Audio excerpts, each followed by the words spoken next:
Welcome to top 10 news. నేను పావని. ప్రధాని మోదీ మాట ఇస్తే తప్పకుండా నెరవేరుస్తారని కేంద్ర హోంమంత్రి అమిత్ షా అన్నారు. చెప్పినట్లుగానే నిజామాబాద్ లో పసుపు బోర్డు ఏర్పాటు చేశామని కిసాన్ సభలో చెప్పారు. రాష్ట్రంలో కార్యకర్తల ఉత్సాహం చూస్తుంటే బీజేపీ గెలుపు ఖాయమని తెలుస్తోందన్నారు. తెలంగాణలో బీజేపీ అధికారంలోకి వస్తుందని ధీమా వ్యక్తం చేశారు. అటు దేశ భద్రతను మోదీ పటిష్టం చేస్తున్నారని తెలిపారు. 2026 నాటికి మావోయిస్ట్ విముక్త భారత్ గా మారనుందన్నారు. ఏపీలో విద్యా వ్యవస్థ అస్తవ్యస్తంగా తయారైందని చెప్పడానికి ఏపీ ఈసెట్ అడ్మిషన్లే పెద్ద ఉదాహరణ అని వైసీపీ చీఫ్ వైఎస్ జగన్ పేర్కొన్నారు. రిజల్ట్స్ వచ్చి 45 రోజులు గడిచిన కౌన్సిలింగ్ ప్రారంభం కాలేదని ఎక్స్ లో ప్రభుత్వాన్ని దుయ్యబట్టారు. రేపటి నుంచి ఇంజనీరింగ్ క్లాసులు ప్రారంభమవుతున్నాయని, ఇప్పటికే కౌన్సిలింగ్ షెడ్యూల్ విడుదల చేయకపోవడం దారుణమన్నారు. విద్యాశాఖ మంత్రి ఇప్పటికైనా మేల్కోవాలని రాసుకొచ్చారు. ఎమ్మెల్సీలో సియాటికల్ ఓర్కాస్ ప్లేయర్ హెట్మేర్ చెలరేగుతున్నారు. వరుసగా 2 మ్యాచ్ల్లో చేజింగ్ లో 97-64 పరుగులు బాది జట్టును గెలిపించారు.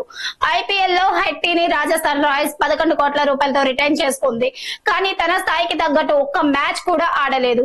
చివరి ఓవర్లలో 6 రన్స్ కొట్టాల్సిన మ్యాచ్ లోనూ బ్యాట్ ఝడిపించలేదు. దీంతో ఎమ్మెల్సీలో హెట్మేర్ ప్రదర్శన చూసి పాపం ఆర్ఆర్ అంటూ నెటిజన్లు పోస్టులు పెడుతున్నారు. కన్నప్పతో టాక్ ఆఫ్ ది టౌన్ గా మారిన మంచు విష్ణు తర్వాతి ప్రాజెక్ట్ పై సినీ వర్గాల్లో చర్చ నెలకొంది. ఈ సినిమాకు కొరియోగ్రాఫర్ ప్రభుదేవ దర్శకత్వం వహిస్తారని తెలుస్తోంది. కమర్షియల్ ఎంటర్టైనర్ గా ఈ చిత్రం తెరకెక్కనుందని సమాచారం.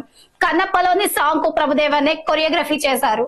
నువ్వొస్తానంటే నేను వద్దండన, పౌర్ణమి వంటి చిత్రాలకు ప్రభుదేవ దర్శకత్వం వహించిన సంగతి తెలిసిందే.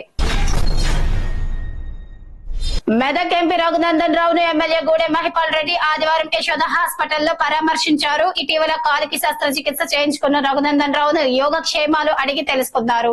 త్వరలో కోలుకొని ప్రజాసేవలోకి రావాలని ఎమ్మెల్యే ఆకాంక్షించారు. విజయవాడ ఇంద్రకీలాద్రిపై కొలువైన దుర్గమ్మకు తెలంగాణ బోనాలు సమర్పించారు. హైదరాబాద్ ఉమ్మడి దేవాలయాల ఉత్సవ కమిటీ సభ్యులతో కలిసి జోగిని శ్యామల బోనం తీసుకొచ్చారు. ఇరు రాష్ట్రాల ప్రజలు సుభిక్షంగా ఉండాలని బోనం సమర్పించినట్లు ఉత్సవ కమిటీ సభ్యులు తెలిపారు. ప్రతి ఏటా ఆషాఢ మాసంలో దుర్గమ్మకు బోనాలు సమర్పించడం ఆనవాయితీగా వస్తోంది. ఈ నెల 26 నుంచి తెలంగాణలో బోనాలు ప్రారంభమైన సంగతి తెలిసిందే. ప్రభుత్వ సంక్షేమ కార్యక్రమాలతో దేశంలో 95 కోట్ల మంది లబ్ధి పొందుతున్నారని ప్రధాని మోదీ అన్నారు. మన్ కీ బాత్ లో దేశ ప్రజలను ఉద్దేశించి ఆయన ప్రసంగించారు. దేశంలో 64% మంది సామాజిక భద్రత పొందుతున్నారు. 2015కు ముందు ఈ సంఖ్య 25 కోట్ల లోపే ఉండేది అని వివరించారు. అటు భారత్ బ్యాక్టీరియా ఇన్ఫెక్షన్ ట్రకోమా రహిత దేశంగా WHO ప్రకటించిందని, ఇందుకు కృషి చేసిన ఆరోగ్య కార్యకర్తలకు ఆయన ధన్యవాదాలు తెలిపారు. పాకిస్తాన్ ఆర్మీ చీఫ్ అజీం మునీర్ మరోసారి భారత్ పై నోరు పారేసుకున్నారు. భారత్ కనుక మరోసారి పాక్ పై దాడి చేస్తే మా ప్రతిస్పందన తీవ్రంగా ఉంటుంది. ఇండియా ప్రాంతీయ ఉద్రిక్తతలు రెచ్చగొడుతోంది, కానీ పాక్ మాత్రం ప్రాంతీయ స్థిరత్వాన్ని కాపాడుతోంది. పాక్ ఉగ్రవాదాన్ని పూర్తిగా అణిచివేస్తుంటే భారత్ పెంచి పోషిస్తోంది. శాంతిని దృష్టిలో పెట్టుకుని మా దేశం పరిపక్వంగా ఆలోచన చేస్తోంది అని వింత వ్యాఖ్యలు చేశారు. న్యూస్ యాంకర్ స్వేచ్ఛ చనిపోయి కూడా మంచి మనసు చాటుకున్నారు. తన 2 కళ్లను దానం చేసినట్లు పోస్ట్ మార్టం నిర్వహించిన వైద్యులు తెలిపారు. దీంతో ఆమె కళ్లను సేకరించి మరో 2 జీవితాల్లో వెలుగులు నింపనున్నారు. మొన్న రాత్రి స్వేచ్ఛ తన ఇంట్లో ఉరేసుకుని చనిపోగా నిన్న అంత్యక్రియలు నిర్వహించిన విషయం తెలిసిందే. ఈమె మృతిపై అనుమానాలు ఉండగా కారకుడిగా భావిస్తున్నటువంటి పూర్ణచందర్ పోలీసులకు లొంగిపోయారు.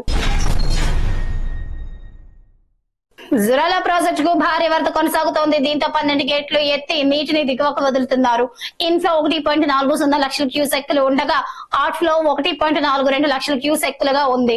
మరోవైపు శ్రీశైలం ప్రాజెక్టులోకి 1,35,100 క్యూసెక్కుల ఇన్ఫ్లో వస్తోంది. జలాశయం పూర్తి స్థాయి నీటి మట్టం 885 అడుగులు కాగా ప్రస్తుతం 870 అడుగులుగా ఉంది.